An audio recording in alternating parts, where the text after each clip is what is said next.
okay. How are you? Good to see you. Nice Yeah, to all meet good. How's your morning been? Been good. Been really good, yeah. No, it was an easy day today. I'm sure your players are relieved. They love Thursdays. Thursdays. Thanks for coming, Scott. How are you? I'm very good, thank you.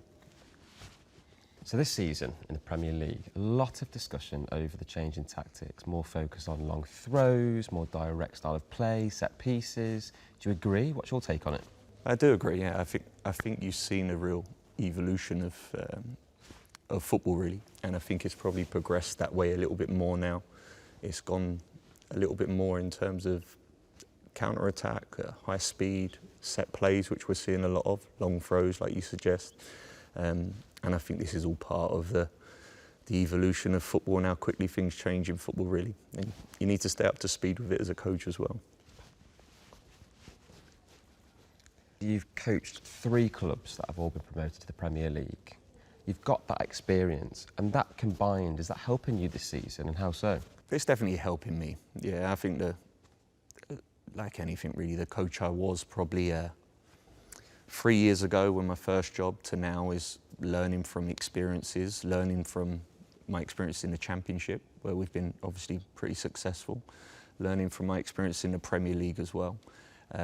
So it's given me, it's given me a good stead really and a good understanding. I'm the sort of guy that's always looking to constantly learn really from the good stuff, from the bad stuff, and there's been many a good things, and I can guarantee you there's been many bad things where I've personally maybe made mistakes or where things have gone wrong, and always trying to learn from them mistakes and try and improve myself and trying to improve the team I'm coaching really. Could you give us an example? What's the biggest lesson you've taken away?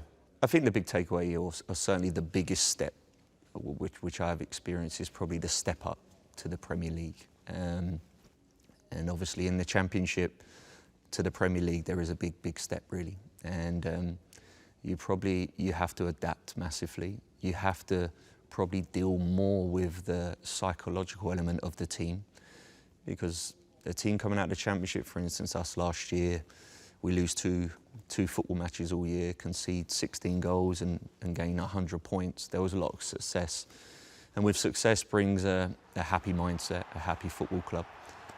And certainly the big shift when you go into the Premier League, the reality is that for a team like us, it's probably not going to be like that. And that's just the cold, hard facts, really. So dealing with the psychological element of one of an individual as a player and not the whole organisation is something that has been certainly big for me. Trying to stay stable. It's perfect, because obviously the last 2 seasons, the 3 clubs that have been promoted have been relegated back to back. So we're hoping that won't happen for a 3rd time. You're saying obviously it's a big step up. So how do we make sure that those teams that do get promoted stay in the Premier League? Well, I think it probably goes back to your first question in terms of having an understanding of what you need in the Premier League. And certainly as well, I think have an understanding of what you are as a club and what we need to be really. And like I said, then dynamics change drastically from what we were last year. I think first and foremost, you need to be hugely competitive. You need to have a certain level of physicality in this division that gives you an opportunity to be competitive really. So yeah, I think they're really the main things. And look, like you said, it's been well documented. The teams that have come up over the last few years have gone down. Hopefully that can change this year, and we're going to give it a good old go to see if that's the case. So you said in 2021 you didn't like social media, but you needed to improve more engagement. Is that still the case now? Anything changed with your view on social media?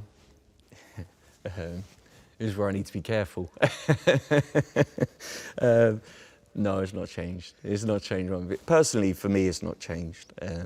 I understand the world we live in. I have 4 sons myself, and I understand the power of it, and certainly I understand it's part of our world we live in now. But for me, it's not something I really engage in, or I don't engage in at all really. I often try and have my thoughts, keep my thoughts to myself. I don't need to get involved in a roller coaster of emotions, which maybe at times social media can bring. So certainly I try and stay off that as much as I can. you know, myself, I don't like social media either. But how about your players? You know, a lot of them will use it. Do you have some kind of autonomy over that? Obviously, like you say, that rollercoaster of emotions. Do you try to limit their usage? I think this is the biggest challenge. I mean, it's a great question, really, for a coach, and certainly for me, because going back to when you said I had no interest, or I don't agree with it, or I don't like it, or the facts are I have a young squad which are engaged in it, which are constantly around it. So I do need to have some insight. I do need to have an understanding.